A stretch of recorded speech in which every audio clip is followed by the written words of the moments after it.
So, day 27. Day 27 was, well, obviously the second last day of those 4 weeks I was taking for this repair phase, or whatever you would call it, recovery phase. If you were following this consecutively, whatever, if you were following along as I was going, you probably noticed that there was a break from my content now for a few weeks.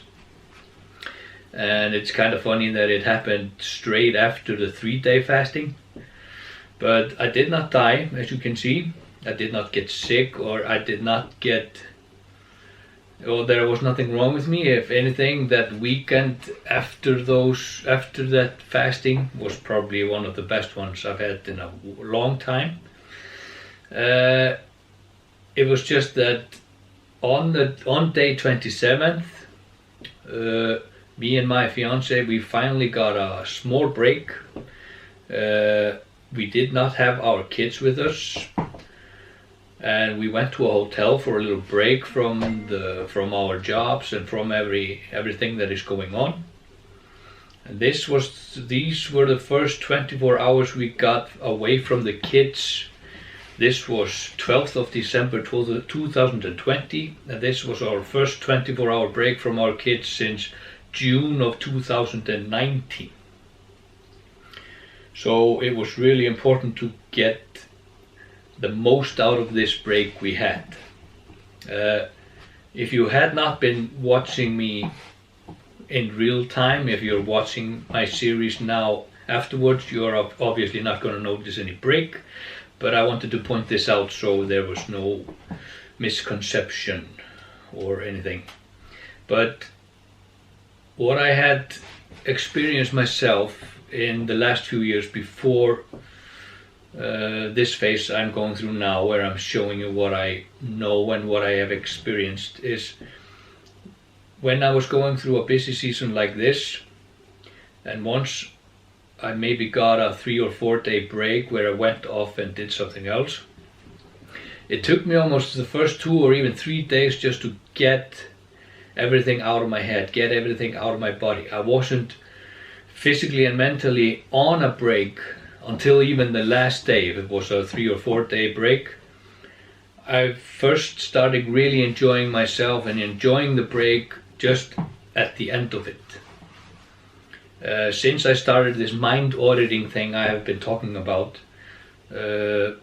getting into the break is way easier, because the stress levels are way lower. I am constantly working just with these fine procedures on keeping the stress levels down. So once I get a break, it's a lot easier for me to close my mind regarding those things and just be in the present moment, be where I am. And also there's one thing else. Maybe your body isn't following your mind as well. Maybe your body is still tense, still stressed. Then I find it pretty good to use this shock treatment. What do I mean by that? It's something, put your body into something that will push him or give him some sort of some kind of a stress. Not a mind stress, some physical stress.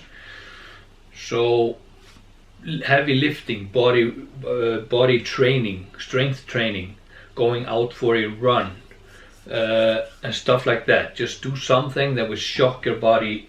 Start off with that. That might put your body into a better position to relax and enjoy the break.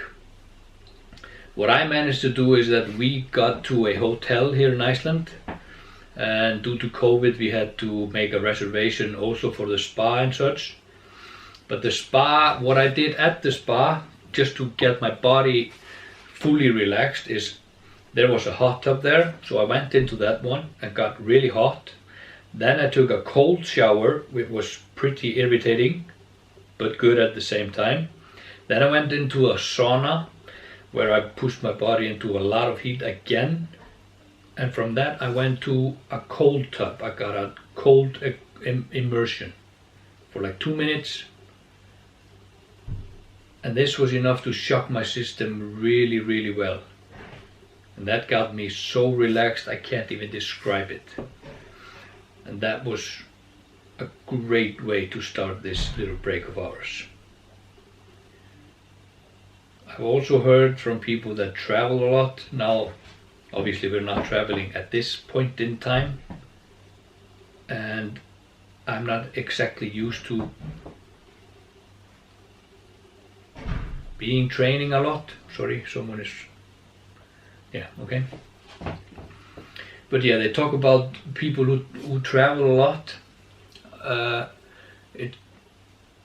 One thing that is pretty good to do when you are jet lagged, when you have been flying for a long time, the first thing you do when you arrive at the hotel is go to the gym and work out.